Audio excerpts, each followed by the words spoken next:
sahih. Duk tepi dia baca Yasin. Tuan-tuan, baca Yasin jangan duk panggil orang tak tentu hala mai baca. Yasin wal Quranil Hakim innaka laminal mursalin. Berapa kali dah baca? 4 kali dah baca kat Pak Long. Hak tu lagi sakit mayat. Yang baca dengan tak ada tajwid, baca tak elok, lebih menyakitkan mayat. Elok tuan-tuan, ni kita sebut pagi ni semua hak persiapan tu. Nak baca Yasin, panggil budak-budak mak tahfiz pun. Kalau hari ni punya, jangan duk panggil hang tahun 1 tahun 2 ni. Panggil hak dah habis Quran, hak bacaan dia elok.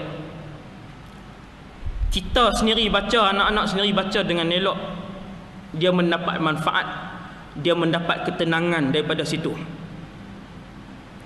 Orang yang nak sakit, nak mati ni, tak tahu kita salah seorang. Dalam masjid ni kita jadi salah seorang, boleh jadi 2 orang, 3 orang. Para ulama kata dia kena husnuzan dengan Allah Subhanahu Wa Taala.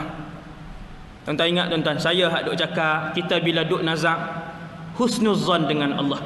Husnuzan macam mana? Kita bersangka baik bahawa kita akan menghadap Allah yang Maha Pemurah lagi Maha Penyayang. Maka Allah ini akan mengampunkan dosa kita. Zon macam tu. Kita zon macam tu, berbaik sangka dengan Allah, kerana Nabi sebut ana inda husni dhanni abdi bi. Aku akan berada pada sangkaan baik hamba-Ku kepada-Ku. Bila seseorang tu mati, tak kiralah siapa pun, mak ayah kita, anak kita sebagainya, tutup mata dia. Sapu tu Nabi buat benda ni, hak saya sebut ni semua Nabi buat. Yang tu hadis Imam Muslim nombor 920. Nabi tutup kepala mata dia. Sebab orang mati dia akan terbuka mata. Nak cari orang mati tutup mata, yang tu filem dengan apa nama ni, cerita di Malaysia. Kan? Orang lain semua maju dah buat filem kalau mati terbuka mata. Orang Malaysia sampai hari ni, kalau mati tutup terus. Depa ambil mana tak tahu. Kan? Orang mati dia akan buka mata dia. Dia buka mata dia, kita tutup. Kemudian lembutkan tulang-tulang sendi dia. Gerakkan tangan dia pelan-pelan, kaki dia, gerakkan sendi-sendi dia, buh minyak sikit. Letakkan satu benda yang berat atas perut dia supaya perut dia tak kembung. Benda yang biasalah, jangan tak 20 kilo pula. Biasa 1 kilo 2 kilo tak. Tanggalkan pakaian, salin dengan pakaian yang baru, yang nipis, yang lain yang baru. Hak tu cara ringkas.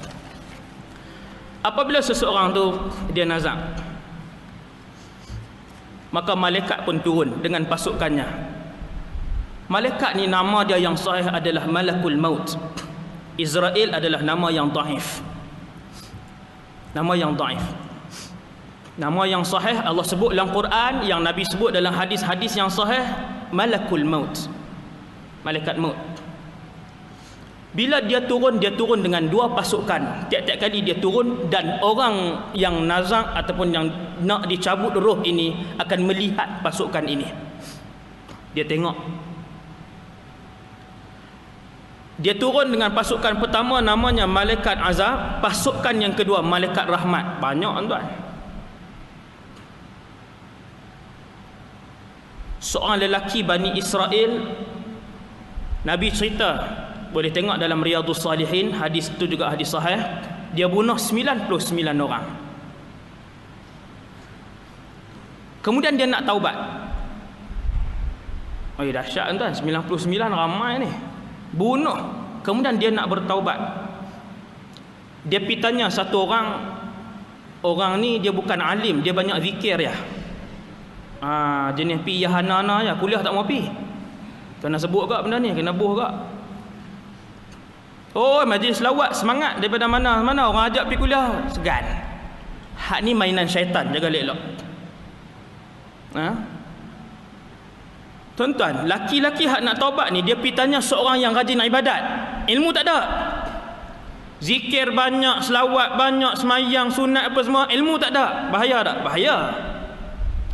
Kerana bila dia buat satu benda, dia tak tahu sah ke tidak, halal ke haram. Dia banyak aja buat. Maka apabila laki-laki hak nak taubat ni pi tanya dia, aku bunuh 99 orang, rasa nak taubat boleh ke? Laki-laki tu jawab, tak boleh. Hang gila bunuh sampai 99 orang nak taubat. Dia buat pula pisau, dia bunuh kawan tu pula. Pada muka 100 orang. Nampak tak ada ilmu?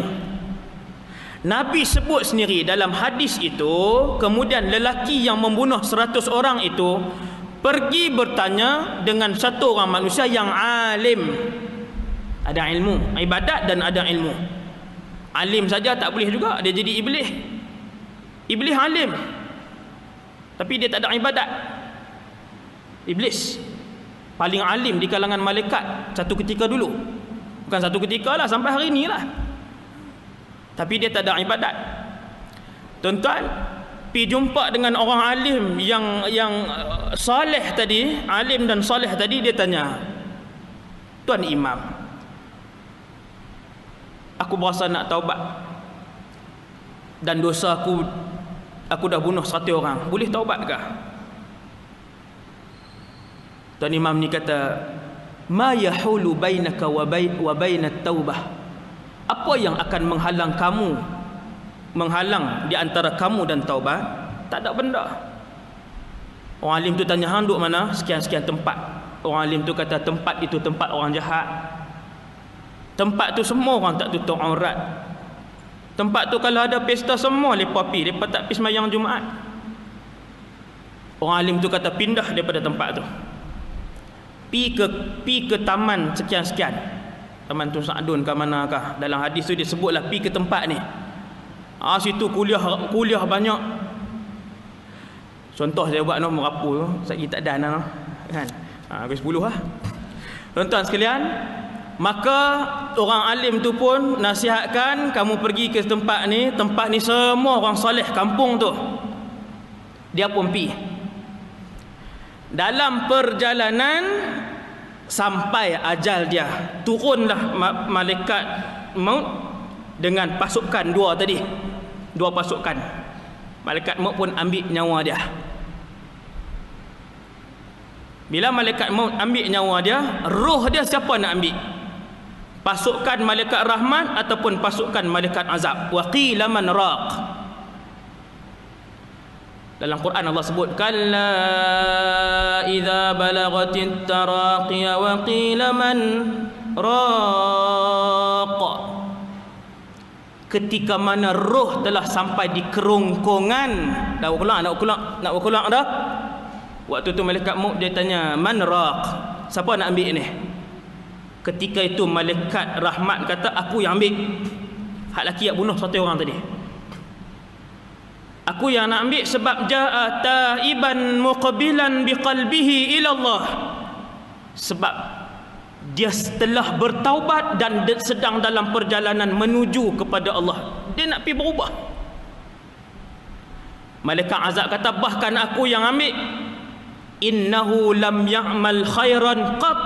Tidakkah kamu tahu wahai malaikat rahmat, dia tak pernah buat kebaikan sedikit pun. Tuan-tuan, dia tak buat langsung kebaikan. Dalam hadis tu Allah hantar satu orang lagi malaikat lain berupa satu orang manusia menjadi hakim di antara dua malaikat rahmat dan azab tadi. Penyelesaian dia ialah, kamu ukur tempat si mati yang membuat dosa tadi. Sekiranya tempat dia mati dengan tempat baik yang dia tuju itu lebih dekat, maka malaikat rahmat ambil. Dan sekiranya tempat mati dia dengan tempat jahat, tempat maksiat yang ditinggalkan lebih dekat, maka malaikat azab sila ambil roh dia. Tuan-tuan, mereka pun ukung. Hadis sahih ni, malaikat-malaikat tu pun ukung, maka mereka mendapati tempat mati pembunuh tadi yang telah bertaubat kepada Allah dengan tempat baik lebih dekat sejengkal. Lebih setapak aja tuan-tuan. Allahu Akbar. Lebih setapak saja. Faqasu fawajaduhu shibran ilal ardi tayyib aqrab. Mereka pun ukur, mereka mendapati mayat itu lebih dekat sejengkal dengan tempat baik yang sedang dia tuju. Malaikat rahmat pun ambil pergi mana? Kita tengok hadis ni. Hadis lain pula. ke mana roh baik yang dicabut dibawa dan ke mana roh jahat yang dicabut dibawa. Tapi ke mana kita ni? Allahu a'lam. Wallahu a'lam. Banyakkan berdoa tuan-tuan sekalian. Banyakkan berdoa. Nah, ketika malaikat maut tarik seorang sahabat, nama dia Abdullah bin Abbas. Dia tengok satu sahabat lain nama Amr ibn As duduk tengah nazak tuan-tuan, tapi sahabat. Ibnu Abbas tanya dia, apa yang kamu rasa wahai Ibn As? Lah ni apa kamu rasa lah ni? Ibn As duk jawab ketika tu, dia jawab, dia kata ka'annani usfurun ala miqlati zait. Dia kata aku ni seperti seekor burung yang duduk di dalam satu mangkuk ada minyak. Burung tu duduk dalam mangkuk yang ada minyak, tahtaha niran, bawah dia duduk naik api. Burung ini la yastati'u an yatira fayanju. Dia nak terbang untuk selamat pun tak boleh, dia nak mati pun tak boleh. Hak ni perasaan ataupun apa yang dirasai oleh satu orang sahabat nama dia Amr ibn al-As. Dia rasa tuan-tuan, dia yang tu dia. Nak menafas tak boleh, nak lepas tak boleh, nak mati tak boleh, nak lepas diri tak boleh. Tu keadaan yang mati tu, orang yang ditarik nyawa dia. Kata Sayyidatuna Aisyah, Rasulullah SAW kalau cerita tentang kematian Rasulullah panjang. Nabi, hadis yang masyhur, hak Nabi sebut waktu kematian dia, Nabi kata apa? Ala inna lil mauti la sakarat. Nabi kata, alangkah ketahuilah sesungguhnya bagi mati itu ada kesakitan. Tuan-tuan, adakah Nabi merasakan kesakitan ketika mati? Jawapan dia, iya. Sebahagian dari kesakitan dirasai oleh Rasulullah. Tuan-tuan buka dalam kitab Mustika Hadis, ada hadis sahih riwayat Sayyidatina Aisyah, aku tidak pernah cemburu ketika melihat orang lain yang mati dengan mudah. Tak ada apa, mati senang. Setelah aku melihat sakarat Rasulullah ketika kematiannya. Berpeluh Nabi ni, jaga pitam, jaga pula pitam pula, jaga pula pitam pula. Nabi sebut ala inna lil mauti la sakarat. Orang sedia ayak di tepi Nabi, Nabi celup, capu muka dia, celup tangan, sapu di muka dia. Ala inna lil mauti la sakarat. Kata para ulama, kesakitan yang dirasai oleh Rasulullah itu adalah buah yang terakhir daripada Allah untuk meletakkan Rasulullah